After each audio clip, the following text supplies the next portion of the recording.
तो चलिए बच्चों, आज फिर से हम लोग रिवीजन सीरीज के गाड़ी को आगे बढ़ाते हैं। और आज का जो टॉपिक होगा, आज पे जो रिवीजन होगा, आज भी डिस्टेंस फॉर्मूला पे ही होगा। ठीक है, तो ये देखिए आज का जो टॉपिक होगा, आज का जो रिवीजन होगा, ये सारे बेस इस प्रॉपर्टीज पे होगा। ये प्रॉपर्टीज पे भी बहुत सारे सवाल आपके पूछे जाते हैं। ठीक है, फिर से बोल रहे हैं, आपको कहीं पे किसी भी किताब से एक्स्ट्रा एफर्ट लगाने की कोई जरूरत नहीं है। बस आर एस अग्रवाल आपके लिए इनफ है। ठीक है, देखिए यहाँ पे अब जिसमें इस प्रॉपर्टी बेस आपके बहुत अच्छे अच्छे सवाल पूछे जाते हैं।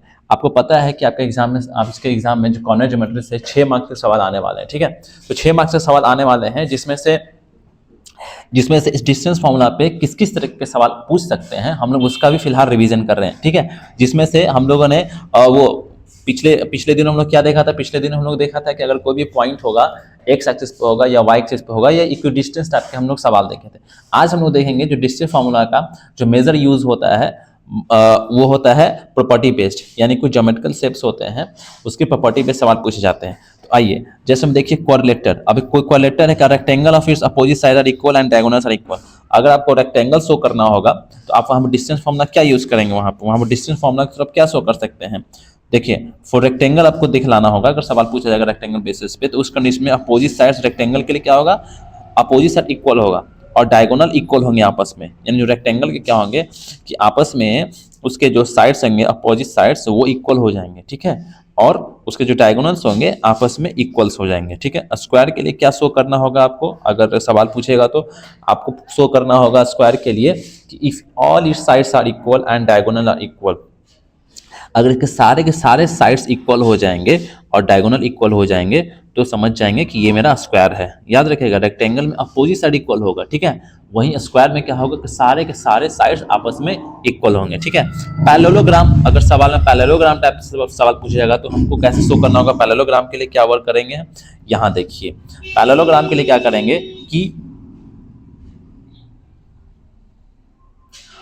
पैरेललोग्राम के लिए करेंगे कि if its opposite sides are equal. Parallelogram के लिए भी हम लोग शो करेंगे कि इसका जो अपोजिट साइड्स होना चाहिए वो क्या होना चाहिए, इक्वल होना चाहिए, यानी अपोजिट साइड को इक्वल होना चाहिए। ठीक है,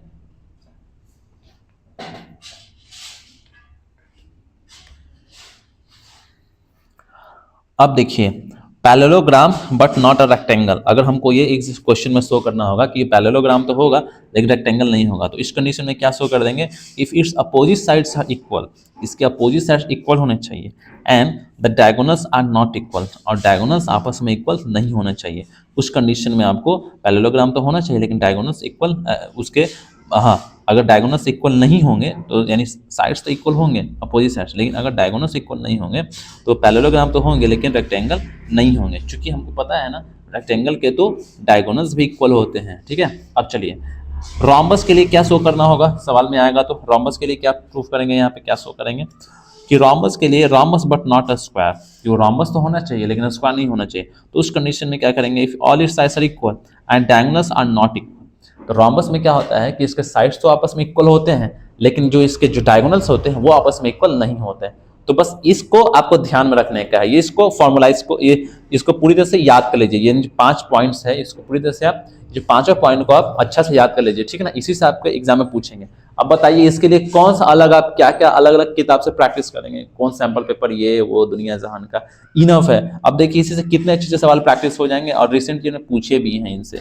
अब देखिए यहाँ पे आपसे सवाल पूछेगा कि शो दैट द पॉइंट्स, ये है पॉइंट्स सारे के सारे दे रखे हैं, taken in order at the vertices of a rectangle, also find the area of rectangle.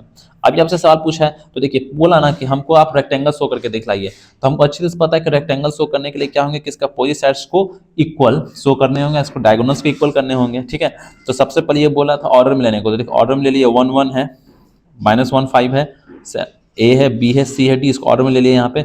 अब हमको क्या शो करना होगा कि अपोजिट साइड इसको इक्वल शो करना होगा बच्चों।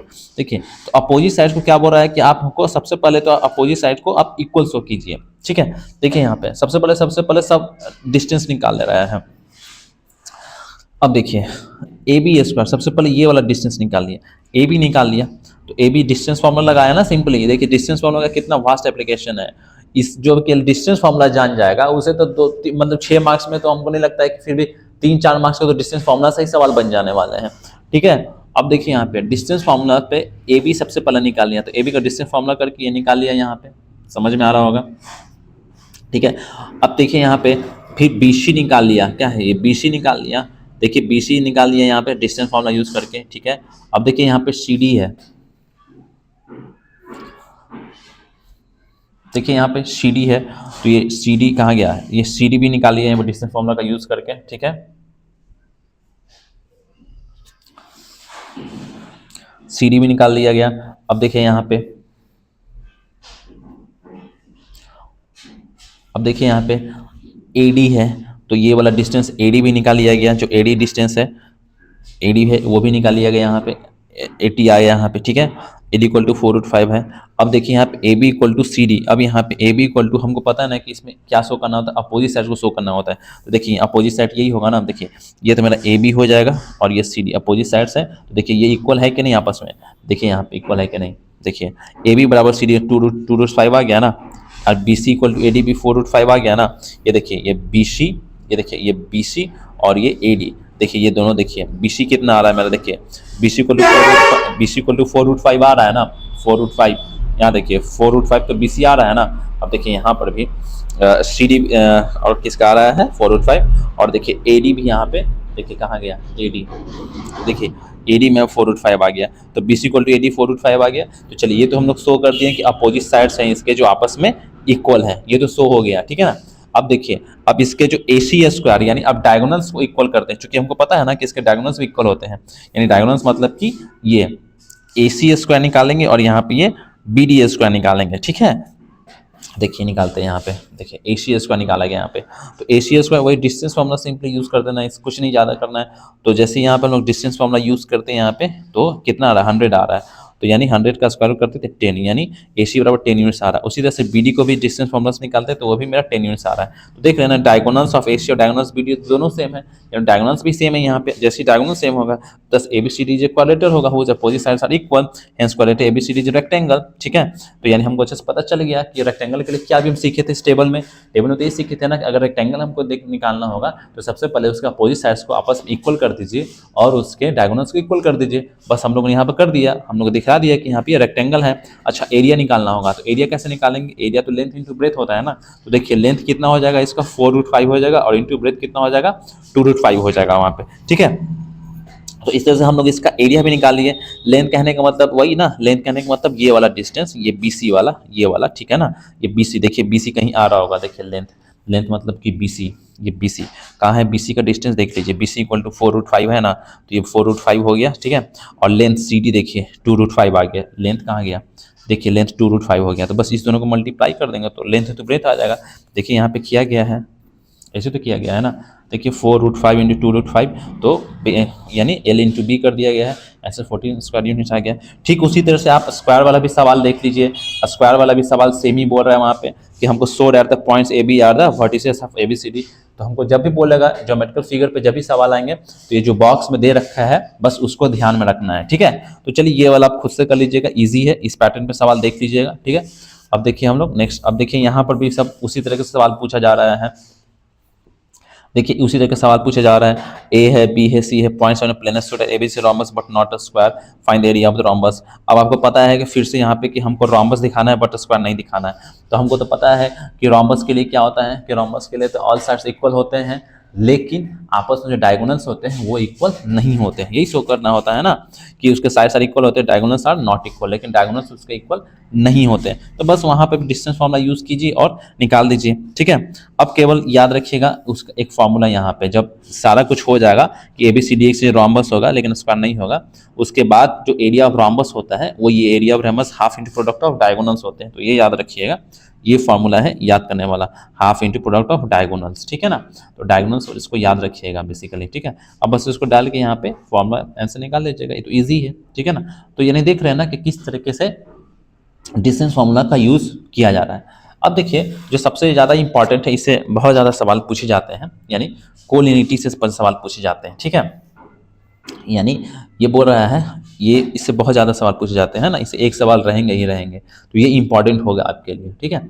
अब देखिए यहाँ पे ये क्या दे रखा है कि 3 points A, B, C are said to be collinear if they lie on the same straight line। अगर 3 पॉइंट आपस में कोलिनियर होंगे तो कहने का मतलब वो तीनों एक ही प्लेन में लाइक कर रहे होंगे, ठीक है ना। मान लीजिए कि ये 3 पॉइंट है, 1 2 और ये मान लीजिए कि ये तीसरा है, ठीक है। तो देखिए ये एक ही लाइन में होने चाहिए, ये एक ही लाइन में होने चाहिए, है ना, एक ही लाइन में। तो ये आपस में इसके बॉल को देखिएगा, ये एक बॉल, ये बॉल और ये बॉल आपस में सब कोलिनियर हो जाएंगे, यानी एक ही लाइन में है, ठीक है ना। तो उसको हम लोग बोलते हैं कोलिनियर बोलते हैं। कोलिनियर पॉइंट से सवाल अच्छे खासे पूछे जाते हैं। अगर 3 पॉइंट्स कोलिनियर होंगे इन द सेंस कि पॉइंट ये पॉइंट ए बी सी आपस में एक ही लाइन में है, तो ये सब क्या हो जाएगा, कोलिनियर है, यानी एक ही प्लेन पे लाई कर रहा है, इसे कोलिनियर बोल देंगे, ठीक है। अच्छा, इससे भी बहुत अच्छे खासे सवाल आते हैं। तो हमको सबसे पहले टेस्ट फॉर कोलिनिटी देखना है, यानी कोलिनिटी के 3 पॉइंट्स कोलिनियर है कि नहीं, उसके लिए हमको टेस्ट करना है। तो उसके लिए हम लोग कैसे देखेंगे, यहाँ पे ये देखिए, सबसे पहले अगर मान लीजिए एक सवाल सबसे पहले देख लीजिए, देख लेते हैं। यहाँ पे 3 पॉइंट दे रखा है, अगर ए है, बी है और सी है, यहाँ पे 3 पॉइंट दे रखे हैं, तो इसको हमको शो करना है कोलिनियर है। ये बहुत ध्यान से देखना बच्चों, इससे बहुत सवाल पूछे जाते हैं, है ना। कोई आपको एक्स्ट्रा किताब पढ़ने की जरूरत नहीं है, ये किताब इनफ है आपके लिए, है ना। ज़्यादा सर फोड़ने की जरूरत नहीं है, चुपचाप बस इस किताब पर फोकस रहिए, आराम से आप अच्छा स्कोर कर लेंगे, ठीक है। तो देखिए proved at the points A इतना कोलिनियर है। तो कोलिनिटी चेक करने के लिए ए बी सी, ये देखिए बी ए सी, इसे ए बी सी लिखते हैं यहाँ पे। अभी तीनों को कोलिनिटी चेक करना है, तो सबसे पहले हमने क्या करते हैं, ए बी निकालते हैं, ठीक है। ए बी निकाल लिए, फिर क्या निकालते हैं, बी सी निकालते हैं, ये देखिए बी सी निकाल लिए, ठीक है, और फिर ए सी निकालते हैं। तो यानी बेसिकली आपको एक बार ए बी निकालना है, ए सी निकालना है और बी सी निकालना है, ठीक है। तो ये ए बी, देखिए ए बी निकाल लीजिए आप, एक फिर ए सी निकाल लीजिए आप, फाइनली बी सी निकाल लीजिए, ठीक है। तो ये सारा का निकाल लिया गया यहाँ पे देखिए, और ए बी प्लस ए सी कीजिए आप, ए बी प्लस ए सी कीजिए, जो कि बराबर बी सी के होना चाहिए। तो देखिए ए बी प्लस ए सी, ये देखिए ए बी प्लस ए सी करते हैं तो 5/5 आता है, जो कि बी सी के बराबर है। देखिए बी सी है ना 5/5, और ए बी प्लस ए सी भी 5/5 आ गया ना बी सी, तो यानी ए बी प्लस ए सी है जो बी सी के बराबर हो गया। अगर इस कंडीशन को फॉलो करेगा तो आपका तीनों पॉइंट्स होंगे आपस में कोलिनियर होंगे, इस तरह से given points A B C are collinear. तो इस पे आप सवाल देख लीजिएगा, इससे सवाल आने ही जा रहे हैं, ठीक है। तो देखिए यहाँ पे एक्सरसाइजेस में देखिए यहाँ पे जो बहुत सारे जो सवाल पूछ रहे हैं, सबसे पहले तो जितने भी सवाल पूछ रहे हैं देखिए इक्वी डिस्टेंस पे पूछ रहे हैं। इक्वी डिस्टेंस पे बहुत सारे जो डिस्टेंस फार्मूला, जो इक्वी डिस्टेंस पॉइंट है उससे सवाल पूछ रहे हैं। अब देखिए यहाँ पे ये खुद बोल रहा है क्वेश्चन 18 में, use the distance formula given points are collinear, यानी पॉइंट कोलिनियर है कि नहीं है। आप यहाँ से आप कि देखिए कोलिनियर वाला सवाल दे रखा है, तो आप कोलिनियर वाला सवाल यहाँ से कर सकते हैं। देखिए इक्वी डिस्टेंस वाला कितना सवाल पूछ रहा है यहाँ पे, है ना। तो आपके लिए बहुत सारा चीज़ यहाँ पे है कि आप यहीं से मैक्सिमम बेनिफिटेड हो सकते हैं, ठीक है। कोई आप अब देखिए यहाँ पे कितना ये सवाल भी पूछ चुका है आपका। देखिए अब 23 नंबर में देखिए यहाँ पे ये क्या पूछ रहा है, यहाँ पे स्टोर पॉइंट 33 याद है, what is of equilateral triangle. तो इक्विलैटरल ट्रायंगल के लिए क्या करेंगे, तीनों साइड्स को आपस में इक्वल कर देंगे, है ना। ए बी सी यानी ए बी बराबर बी सी बराबर ए सी, है ना। तीनों साइड्स आपस में इक्वल होते हैं चूंकि इक्विलैटरल ट्रायंगल में, ठीक है। अच्छा इक्विलैटरल ट्रायंगल में प्रूफ करना है कि ये कीजिए, तो क्या होगा, ए बी बराबर बी सी बराबर ए सी कर देंगे। तो इस तरह से आप देख सकते हैं, ठीक है ना। उसी तरह से आइसोसेलेस राइट एंगल ट्रायंगल में है कि दो साइड इक्वल होंगे, तो ऐसा करके दिखला दीजिएगा यहाँ पे sort the points of the vertices of isosceles right angle triangle. क्या होगा कि उसमें वहाँ पर फॉर्मूला दिखला देगा, पाइथागोरस करके दिखला दीजिएगा, A C square equal to, नहीं ऐसे हो जाएगा ए बी सी, तो A C square equal A B square plus B C square, तो उसको शो कर दीजिएगा, उस रिलेशन को एस्टैब्लिश कीजिएगा, तो इस पर आ जाएगा, ठीक है। तो कितने सारे आपके सवाल इससे आ रहे हैं, ठीक है ना। ज्योमेट्रिकल बेस्ड सवाल कितने सारे पूछे जा रहे हैं आपके ज्योमेट्री बेस्ड, कि आपका ये बोल रहा है कि बताइए जी कि मेरा रोम्बस प्रूफ कीजिए कि रोम्बस है, या बताइए कि व्हाट इज स्क्वायर है। देखिए कितना सारा सवाल दे रखा है, स्क्वायर से केवल दे रखा है, तो बस इसको प्रैक्टिस कीजिए और ज़्यादा कुछ मत देखिए, है ना, ये इनफ है आपके लिए, ठीक है। देखिए यहाँ पे 32 नंबर ये बोल रहा है so the following points of vertices of rectangle. और वर्टिसेस ऑफ रेक्टेंगल के लिए आपको पता है कि रेक्टेंगल होने के लिए क्या होना चाहिए, अभी हम लोगों ने उस बॉक्स में देखा था, अभी हम लोगों ने 5 पॉइंट्स देखा था ना, बस वही करना है यहाँ पे, ठीक है। उसी तरह से आप इस पर प्रैक्टिस कीजिए, वो इनफ है आपके लिए, ठीक है ना। तो आज का रिवीजन में इतना ही रहने देते हैं बच्चों, ठीक ना। फिर मिलते हैं नेक्स्ट रिवीजन में, इसका नेक्स्ट रिवीजन होगा वो सेक्शन फॉर्मूला पर होगा, ठीक है। तब तक के लिए स्टे सेफ एंड पढ़ते रहिए, चलिए ठीक है।